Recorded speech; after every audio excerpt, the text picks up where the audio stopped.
Hey, welcome back to the only video on YouTube where by watching this, you get to pick anything off the value menu. And hurry up, we still have to pick your sister up from soccer practice. How are y'all doing? Have you picked up any skills thanks to quarantine? You know, like how to craft a warthog bone into a bludgeoning weapon? Or how to rig a Gatling gun to the back of a Toyota Camry?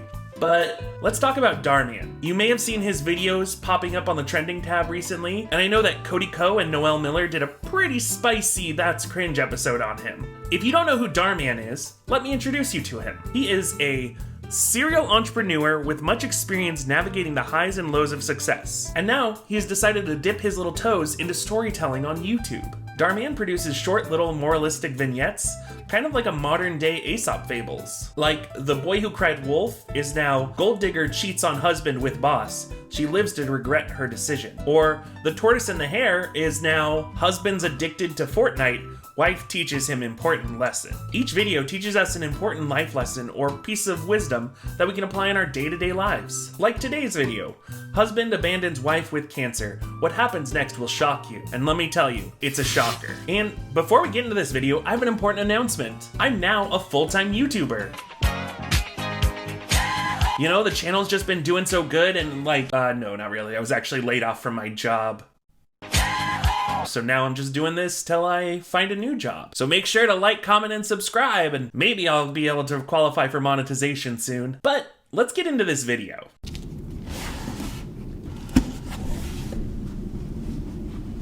Hey babe, I'm back. Kathy, what are you doing back? First of all, do y'all think Home Depot paid for that? Like, that really has some serious product placement vibes.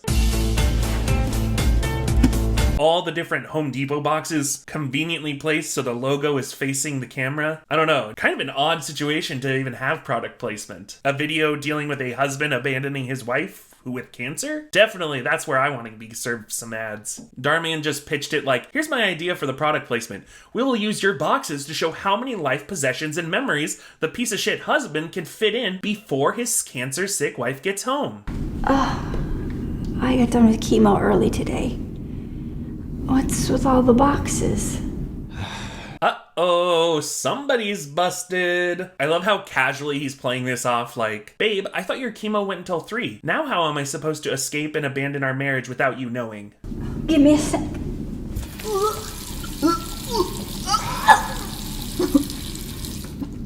I'm sorry. Was that supposed to be the sink, or did she just produce a very steady and consistent stream of puke out of her mouth? Also, the husband's like, ugh, yucky, puke, stinky, ew, yucky. Seriously, who would react like that? I'm an adult. I've seen someone puke before. It happens. I'm trying to be strong, but it's like this chemo is taking the life out of me. The only good thing I have in my life right now is you. Uh-oh. Is that the puke I smell? Or is that some stinky foreshadowing? Now's probably not the best time to tell you this, but Hey babe, we should get going before... Jess? I love how the other woman just walks in and just continues her sentence, like she's fully in the room, and she's just like, hey babe, we should get home before your sick, dying wife gets home. Oh, is that her standing there? Maybe I shouldn't be calling you babe right now in this situation. That might let her know that we are currently having an affair while she is dying of cancer. Maybe. So the wife, Kathy, demands that Eric tell her what's going on, and Jess, the other woman, dips out of that situation as quick as she can because it's so incredibly awkward. Also, what kind of person would be totally down to date someone in this scenario? Like, she knows that his wife is dying, and she's just like, yeah, just don't tell her, whatever. Who cares? Oh, so your wife, she's like pretty deep into that whole cancer thing, right? Are you guys still pretty serious? I'm sorry, Kathy, there's no easy way to say this, but I've been seeing Jess. Look, you're sick. And it doesn't look like you're gonna get any better, so I've got to start thinking about my own future, you know? Man is just like, look, you're basically already in the grave. I got a shovel out in the shed. We can get this over real quick. Me and Jess, we're trying to get downtown to Applebee's and get those 25-cent boneless wings. So we can just get this, you know, wrapped up. That'd be great. Your future? What about me? Do you know how much I'm going through? What, you think this isn't hard on me? What? You think your cancer isn't hard on me? Your whole confronting death at a young age? You think you've got it hard? Well, I haven't had it easy myself. I've had to watch you do pukies in the sink. This is just so ridiculous. Like this whole scenario. What about our vows, Eric? For richer or poorer? In sickness and health? I love his face right there. He's really like, oh, you're gonna bring up our whole marriage vows now? How could you forget? I think this is the test results from the lab. Just an unmarked envelope, no return address, no indication that it's from a doctor or a hospital or anything like that. What if it's cancer? Hey. We don't know what it says yet. So just open the letter.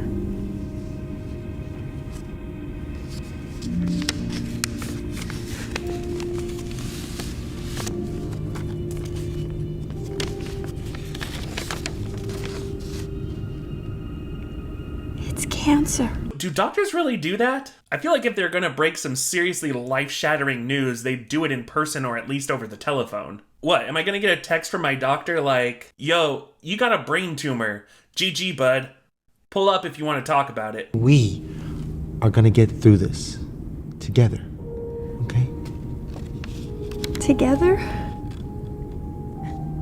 But what if you don't want me anymore? What if I come home early one day from chemo and I find you packing all your belongings into some oddly and strategically placed Home Depot boxes? Can't you remember? For richer or for poorer, in sickness as well as health. Jeez, Eric, you really set yourself up there. You see, you said we would be in this together. And I believed you, Eric. Well, I'm sorry. He couldn't give less of a care. Dude is just full scumbag. Like, Eric from a couple months ago is not the same guy as Eric today. Jess and I are moving in together. I think it's best if you hear it from me first. No shit, Eric. She clearly sees the Home Depot boxes. Also, she really had it broken to her by Jess with the whole, hey babe, we should get going before. I hope everything works out for you. I hate seeing you like this. my dude is so cold. He's just like, I hope this works out for you. Like she broke her leg or something. Oh, I was thinking about a divorce. Given the circumstances, it doesn't really seem necessary. Why spend the money if you're just gonna... Never mind. You're just gonna be dead soon, so who really cares about a divorce? I'll just come back once, the funeral's over, and we'll just move in here. How about that? Also, you're not using, all your clothes, right? Jess can just have those, because, you won't need them when you're dead. Who is this guy? You have the Joker, the Devil, and then this cold-hearted motherfucker, Eric, just leaving her with the... Never mind. So Eric leaves Kathy, and we get some narration from Dhar Mann himself, explaining what happens after. Also, we get a spicy reveal when Eric himself gets one of those unmarked envelopes. Now that he doesn't have to worry about Kathy anymore, he doesn't seem to have a concern in the world. But then one day, a few months later, Eric had gotten his recent test results back from the lab and was opening up the letter. Eric has cancer. Seriously, who is the doctor that's shipping these out? The doctor doesn't think that maybe an appointment, an in-person kind of meeting, or maybe even just a phone call would be a better idea, so you could immediately answer any questions when this person is all of a sudden being confronted with their imminent death? Mail time. Mail time. Mail time. The mail's here. Come on. Bye, guys. Oh, it's mail time. Just got this weird unmarked envelope. Wonder what it says. Oh, fuck. Jess decides she isn't gonna stick around anymore and leaves him. Jess is just like, yo, I didn't sign out for this. Being sick, that's big time gross. And now we get the big climax. A few years later, Eric and Kathy run into each other in, I think it's a hotel hallway or something. Seriously, they couldn't have shot this outside or, I don't know, somewhere that it would make sense for them to run into each other? Are they both vacationing in the same place? Where are they? What is this? Kathy? You're alive. Eric?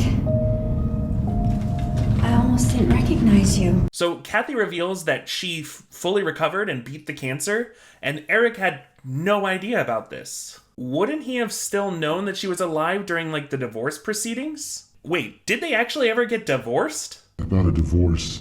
Given the circumstances, it doesn't really seem necessary. Are they still married? How would he not know she's still alive? I'm trying to understand the timeline here. So Jess and Eric move in together. A couple months later, which I'm assuming probably isn't enough time for a divorce to finalize, he is diagnosed with cancer. And Jess dips out, and he doesn't ever think about contacting his wife that he is still actually married to. Eric apologizes to Kathy for the way he treated her, and she forgives him. Then that dirty dog Eric tries to lock her down again. Maybe we try it again, Thanks, Eric. I really hate seeing you like this. But I don't think it would ever work. But I wish you the best of luck.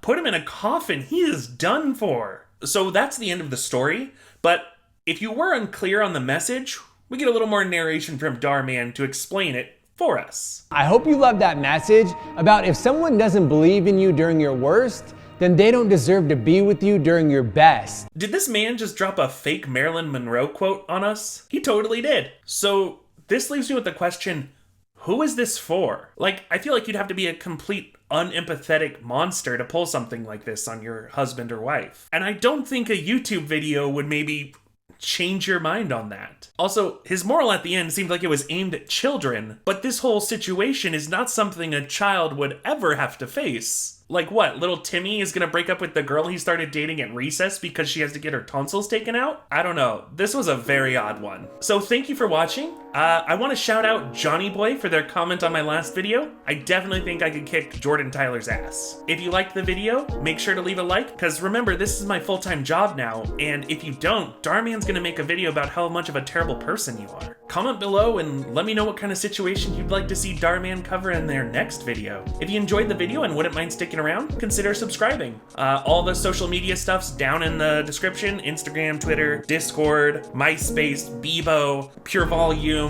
Live Journal, all that good stuff. Until next time, catch you later. Dang, I meant to have some other stuff to talk about here.